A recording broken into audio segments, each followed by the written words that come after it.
Sur la réforme des retraites, d'ailleurs, on l'a écrit dans Mediapart, t'as pas fait juste que t'exprimer, tu t'es engagé aussi en tant que rappeur, en tant qu'artiste. Tu as participé au concert de soutien aux grévistes organisé par le collectif La Familiale. Tu peux nous parler du Havre aussi, parce que c'est le sujet. Le 1er mai, tu étais au Havre pour un concert un peu spécial. Oui, il y a deux événements auxquels j'ai participé au Havre. Donc, c'était ce blocage de la raffinerie Total en compagnie d'autres artistes, d'autres syndicalistes, des militants. J'ai été sensibilisé par Révolution Permanente qui, eux, avaient affrété 2 cars pour venir jusqu'au Havre. Le réseau pour la grève générale, voilà, qui Voilà. avait fait ça.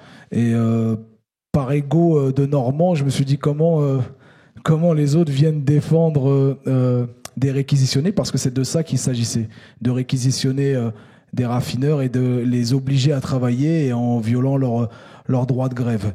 Et du coup, par ego, je me suis dit, mais c'est pas normal que des gens me sensibilisent de l'extérieur alors que j'habite à 10 minutes de cette raffinerie.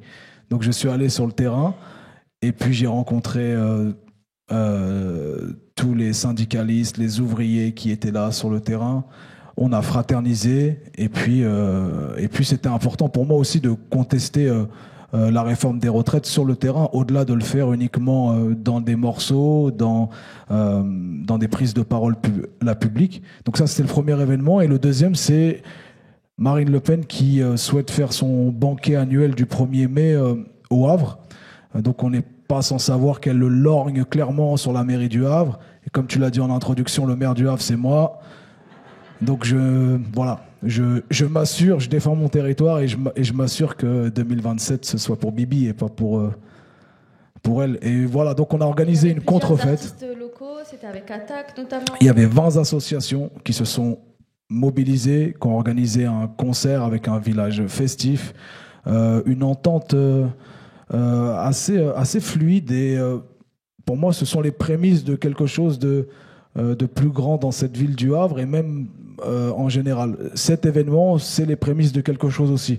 Parce que j'ai l'impression qu'il y a une mobilisation, une conscientisation qui ne veut pas rester uniquement sur de la réaction, de la contestation, de la colère, mais s'organiser et aller et dépasser les clivages. C'est la raison de ma venue aussi aujourd'hui, c'est de dépasser les